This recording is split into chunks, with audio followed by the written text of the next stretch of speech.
बोलो जयकारा बोल मेरे श्री गुरु महाराज की जय। बोलिए सांचे दरबार की जय। श्री आनंदपुरवासी भगवान की जय। समस्त भगत जी को जय सच्चिदानंद जी। भगत जी इस चैनल को सब्सक्राइब कीजिए, वीडियो को लाइक कीजिए और वीडियो को ज़्यादा से ज़्यादा शेयर कीजिए ताकि यह भक्तिमय सत्संग समस्त गुरुमुख जन तक पहुंच सके और आप भी पुण्य के भागी बन सके। जय सच्चिदानंद भगत जी। एक भगत ने महात्मा जी से प्रश्न किया और पूछा, महात्मा जी आप मुझे यह बताने की कृपा करें, कर्मों के विषय में नाम सिमरन और ध्यान से क्या लाभ है। महात्मा जी ने भगत को उत्तर देते हुए कहा, हम अपने कर्मों को भजन द्वारा समाप्त कर सकते हैं, अन्यथा हमें उन कर्मों का लेखा जोखा खत्म करने के लिए हजारों जन्म लेने पड़ेंगे, लेकिन भजन अभ्यास द्वारा वे कुछ ही जन्मों में पूरे किए जा सकते हैं। ध्यान का उद्देश्य उन कर्मों को नष्ट करना है, उन कर्मों को मिटाना है। परम संत श्री कबीर साहब जी फरमाते हैं कि यदि तुम्हारे पास सूखी घास का ढेर है तो केवल माचिस की एक तीली उस ढेर को भस्म करने के लिए काफी है। इसी प्रकार शब्द या नाम सिमरन का एक कण हमारे हजारों लाखों कर्म जलाकर भस्म कर देगा। हम वास्तव में संचित कर्मों को नष्ट करके उनसे ऊपर उठ जाते हैं और इस दरमियान और कोई नए क्रियामाण कर्म नहीं बनते। पुराने कर्मों का हमारे मन से संबंध होता है।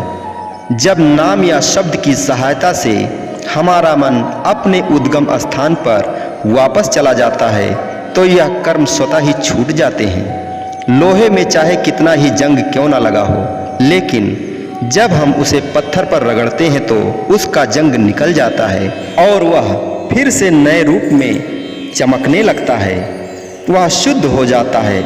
आत्मा की अवस्था भी इसी प्रकार है। वह नाम और शब्द के संपर्क में आकर मन माया को त्याग देती है। तभी भगत जी ने पूछा, भगवान हमें यह बताने की कृपा करें, जैसे कर्म हम करते हैं क्या इसका भुगतान भी इसी प्रकार होगा। महात्मा जी ने उत्तर दिया, यह तो पूर्व जन्मों के कर्मों का संगठन होता है जो भविष्य को निर्धारित करता है। केवल एक कर्म ही हमारा भविष्य निश्चित नहीं करता। यह तो इन कर्मों का एकत्रित प्रभाव है जो हम भोगते हैं। उदाहरण के तौर पर किसी ने धर्मशाला, कुआं, वृक्षारोपण, अस्पताल आदि हजार परोपकार के शुभ कर्म किए हैं, तो क्या शुभ कर्मों का फल भुगतने के लिए उसे हजार जन्म लेने पड़ेंगे या कि एक ही जन्म में हजार शुभ कर्मों का इकट्ठा फल मिल जाएगा? ऐसा नहीं होता। कर्म अच्छे हो या बुरे, इनके भुगतान का लेखा जोखा हमारी बुद्धि से नहीं हो सकता। वह तो परमात्मा न्याय करता ही उसका फल देने की सामर्थ्य रखता है कि उनको कैसे, कब और कितने जन्मों में देना है। इंसान तो अपने क्रियामाण कर्मों को ही भली भांति सोच समझ कर सकता है। तभी भगत जी ने पूछा, भाग्य बनाने में विचारों का क्या प्रभाव है। महात्मा जी ने उत्तर देते हुए कहा, विचार अनंत शक्तिशाली होते हैं। मनुष्य अपने विचारों के अनुसार काम करता है जो उसके कर्मों पर शक्तिशाली प्रभाव डालते हैं। जैसा मनुष्य सोचता है वैसा ही वह करता है। इस संबंध में एक उदाहरण दिया जा रहा है। एक मनुष्य अपना रास्ता भूल गया। अत्यधिक चलने के बाद वह थक कर एक पेड़ के नीचे बैठ गया। उसने सोचा कि हे प्रभु, यदि कहीं से पानी मिल जाता तो मैं अपनी प्यास बुझा लेता। उसी क्षण उसे पानी दिखाई पड़ा। वास्तव में वह कल वृक्ष के नीचे बैठा था। ऐसा कहा जाता है कि यह वह वृक्ष है जो सभी इच्छाओं की पूर्ति करता है। फिर उसने सोचा, ओह मुझे भूख भी लगी है, कहीं से कुछ खाने को मिल जाता। उसी क्षण स्वादिष्ट भोजन की थाली उसके सामने आ गई। स्वादिष्ट भोजन खाने के बाद उसने सोचा, ओह यदि कोई बिस्तर मिल जाता तो मैं आराम से सो जाता। शीघ्र ही उसके सामने एक बिस्तर आ गया। अब वह गहरी नींद में सो गया। आधी रात को उसकी नींद खुली अपने आप को जंगल में अकेला पाकर उसे विचार आया, ओह, मैं इस निर्जन घने जंगल में अकेला हूँ। यदि कोई शेर आकर मुझे खा गया तो क्या होगा। शीघ्र ही एक शेर आया और उसे खा गया। यह एक उदाहरण है जो हमारे व्यवहारिक जीवन में सत्यता को प्रमाणित करता है। जो भी विचार इस मन में उठता है वह एक कर्म बनता है जिसका फल अवश्य ही मिलता है। एक शुभ विचार शुभ कर्म बनाता है और उसका फल श्रेष्ठ होता है, जबकि एक बुरा विचार बुरा कर्म बनाकर बुरे फल का रूप धारण करता है। तभी भगत जी ने पूछा, कई बार हम अत्यंत प्रयत्न करने पर भी असफल हो जाते हैं, ऐसा क्यों है महात्मा जी? महात्मा जी ने उत्तर देते हुए कहा, प्रयत्न कभी भी व्यर्थ नहीं जाता।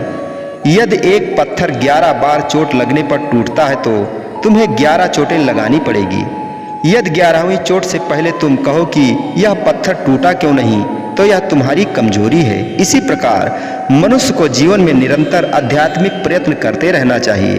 एक दिन ऐसा अवश्य आएगा जब उसके प्रयत्न सफलता का रंग लाएंगे। राजा ब्रूस कितनी बार लड़ाई में पराजित हुआ।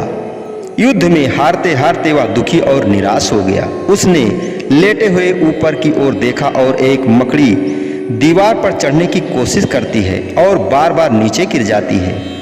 कई बार गिरने के पश्चात वह छत तक पहुंचने में सफल हो गई। वहां पहुंचकर उसने अपना जाल बुनना आरंभ कर दिया। यह देखकर राजा को प्रेरणा मिली। उसने सोचा, यदि मकड़ी अंत में सफल हो सकती है तो उसे भी हिम्मत नहीं हारना चाहिए। अंत में उसके प्रयत्नों ने सफलता का मुकुट पहना। इसी प्रकार मनुष्य के प्रयत्न भी यदि उसी समय फलीभूत नहीं होते तो निराश नहीं होना चाहिए। उसे निश्चय होना चाहिए कि सद्गुरु की शरण प्राप्त करके वह सही मार्ग पर प्रयत्नशील है। तो गुरुमुखों, आपको निराश नहीं होना है। आप अपना भजन ध्यान में समय दीजिए और प्रयत्न करते रहिए। एक ना एक दिन आपका मेहनत रंग लाएगा, क्योंकि कहा भी गया है, करत करत अभ्यास ते जड़ मत होत सुजान, रस्सी आवत जात ते शिल पर परत निशान। यानी कि एक जूट की रस्सी जो पत्थर को घिसकर दाग बना देती है, निशान बना देती है, क्योंकि पानी भरते वक्त वह जूट की रस्सी लगातार पत्थर पर चलता रहता है। इसलिए एक मुलायम रस्सी भी कठोर पत्थर को घिस करके उसमें दाग बना देती है। तो इसीलिए सभी गुरुमुखों को चाहिए, भले भी ध्यान ना घटे, लेकिन प्रतिदिन समय पर बैठें और सद्गुरु के चरणों में ध्यान लगाएं। एक ना एक दिन आपका मेहनत अवश्य रंग लाएगा। बोलो जयकारा बोल मेरे श्री गुरु महाराज की जय। बोलिए सांचे दरबार की जय। श्री आनंदपुरवासी भगवान की जय। श्री नगली निवासी भगवान की जय। समस्त भगत जी को जय सच्चिदानंद जी।